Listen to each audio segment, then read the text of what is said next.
Greetings, friends. My name is Dara. This is Dear Hallmark. This is a space I've created for me to nerd and geek out over everything and anything Hallmark Channel movies and stuff. So I want to give you harvest wishes and pumpkin kisses since Hallmark did it. Hallmark done wrote a thesis. They wrote a dissertation titled Fall Harvest. And you want to know what the conclusion is? We do not care. They careth not. They cared not one iota of a molecule of an atom about the cares and concerns with which we associate with the fall season. That's my conclusion for this fall harvest. Where is it? Where is it? Okay, that's the last I'm going to say about that, because this is the last movie of Fall Harvest. Brooks Darnell and Aaron Westbrook said, Harvey Specter and Louis Litt, hold my apple cider, because this is how you close. This is how you finish. I hashtagged the picture when Adorable meets Smooth, and my goodness, great googly moogly. This movie was cute. It was so cute. I'm gonna do something different and just give you my crown rating off the jump and then kind of work backwards and tell you my thought process. So I'm giving this movie 3.5 crowns. Let me tell you the premise. Brooks Darnell's character, Nathan, meets Aaron Westbrook's character, Kendall Turner. Kendall Turner is a love expert, but more from the scientific side of things.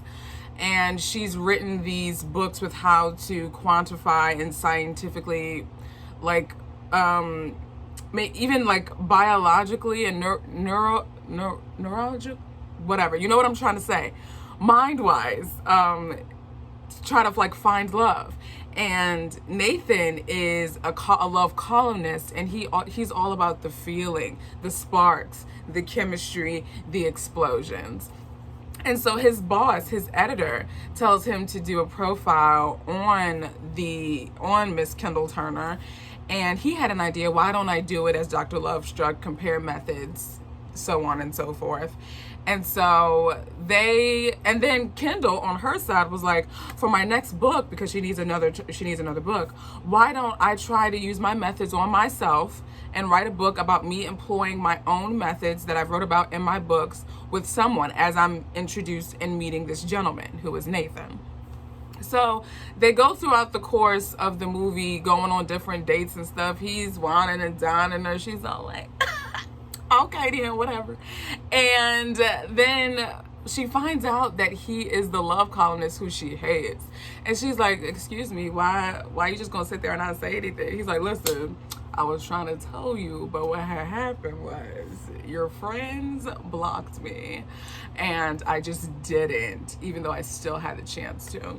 And so she was like, listen, I hear you, but you go to jail, go directly to jail, do not pass go, do not collect $200. And so he's like, nah, I really want this to work. Like, I think I love you. She's like, boy, bye. And so then they go to the book gala, which is this event where she announces the new book that she's been researching for. And so he's like, you know what? I'm gonna do it. I'm gonna do a grand gesture. So he kind of like smoothly walks into the middle of the aisle, takes the microphone, puts on his smooth jazz radio voice, gets a single flower, which almost matches her dress, and tells her, I love you, boo. And that is advice to love by. Y'all, I don't know who said, like, when I tell you, it felt like the fire was lit under them, because every scene that they were in together, I could not stop smiling. I loved it so much. Brooks Darnell said, Tyler, while you're in the lab, you got the lab, right? Concocting your recipes of suave and swag. I'm gonna be in the grocery store getting jars of peanut butter, because when I tell you Brooks Darnell was as smooth as peanut butter, I'm talking Skippy and Jeff. He was like, Skippy's just not enough. Maybe even Peter Pan. He just took all the jars of peanut butter and just lathered it on like that. And then Aaron was so darn sweet, I got a toothache. She just took all the brown sugar and the granulated sugar and the stevia and all other brands of sugar and was just like, no, no, no, no, no. I'm going to show you what sweet is. My gosh, they are adorable. Ugh, it's like I couldn't stand it. But here is why I gave it a 3.5. They are adorable. They had chemistry. Brooks Darnell was smooth. But I didn't care about anybody else. The other plot with her editor and the guy at the bookstore where she does her book signing, where her and where Kendall and Nathan meet, I didn't care. The ending. Can we talk about the ending? That ending was directed by Thanos because it just went. That ending was so quick. I was like, what?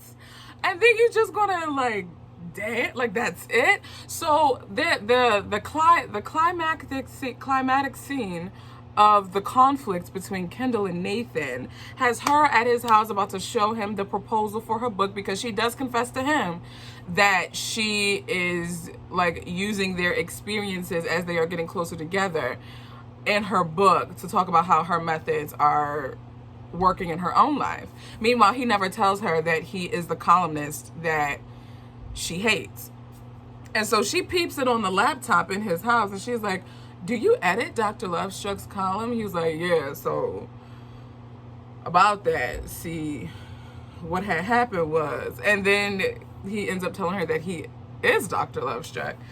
And he's like, but read the article. So in the back of my mind, I'm like, okay, he's going to do this big thing where, almost like, if you remember from A Snowden Christmas, where Andrew Walker's character, like, he wrote the blog post, declared his love for Bethany Joy's character, and then she reads it, and then bada bing, bada boom. I thought it was going to be something similar with this. And so that was kind of a disappointment, that I'm like, we're talking about words. We've been talking about articles and writing, but yet his grand gesture isn't done in written form. I just thought that was kind of a disappointment. If you see me looking down, I'm looking down at my notes because I want to make sure that I don't miss anything, because I wrote copious amounts of notes. And then the actual grand gesture was a little bit understated, but then I was like, well, she's one who doesn't like grand gestures anyway. So anything like with a lot of pomp and circumstance would have put a bad taste in her mouth. So I'm kind of like, okay. But then, so they're at this thing called it was a book gala, and people are dressed like in cocktail attire. When I hear gala, I'm thinking, give me waterfalls of dresses. I need ball gowns. I need tuxedos. I need pearls. I need diamonds. I need silk. I need satin. I got none of it. I got 12 people looking like they just got off work and they got free drinks and they were like, oh, what's this? Let me see what this is. That's what that looked like. I was so upset. At that part. I was just like, everything else was great leading up, and I was just like, huh? What was that?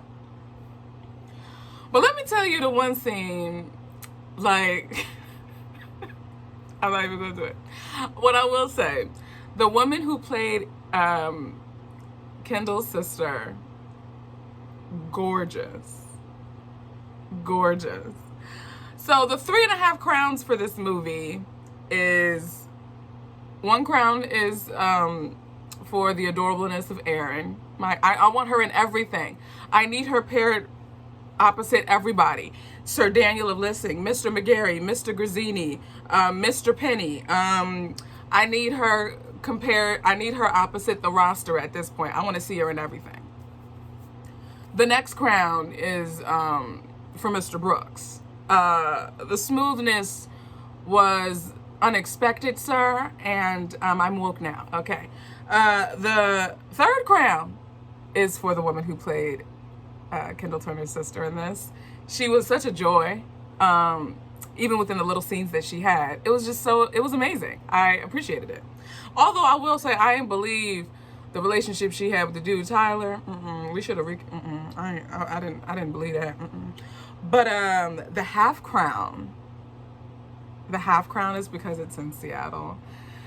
Seattle, I literally have like this illustrated black and white map of Seattle right over my desk because that's one of the best cities I've never been to. It's on my list. I've just never had the opportunity to go, and I'm grateful that it, like when I saw the Space Needle, something in me just like jumped with childlike glee, and I was just like, this is amazing, yay. So that's my review. That's kind of my thoughts on Advice to Love By. It's definitely better than I thought it would be, but still not as good as I wish it was, if that makes sense. Like I really feel like this is, I was looking on the Facebook streets in the Hallmark Channel thing. A lot of people said it was slow. I can understand that, but when I tell you, every time Brooks and Aaron were in a scene together, I was hook, line, and sinker. I put on one of my stories, I was like, I never realized I was smiling until the commercial came, and then I felt my face do like this because they weren't on screen anymore. Like, I just appreciated it. I love seeing black people do great things. I'm just so grateful. I'm so grateful. I do want to take a moment and talk about, because during this movie, apparently we were supposed to be getting something that's called a Christmas preview special. What? Y'all, they had Mrs. Tamara Mori Housley, who looked like Frosty the Snow Woman. She was angelic. She was gorgeous. The Winter Wonderland, whoever did her makeup, my gosh, you need an Emmy. That woman was glowing inside and out. From the choice to have her in this like perfect winter pale blue turtleneck situation. Oh, I could not stop looking at her. And I love Danica. She's the OG, right? But I could not stop looking at Tamara. She was gorgeous. Danica was gorgeous as well. But Tamara just captivated me. In any event, I'm thinking, all right, here we go. And during each commercial break, we're probably going to get a preview of like each of the movies. When I tell you, we got catfished. They said, yeah, this is a Christmas preview special. Psych.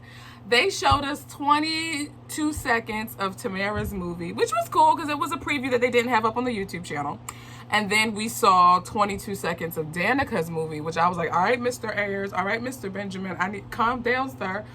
All right, chill out. I gotta put the helmet on for that one.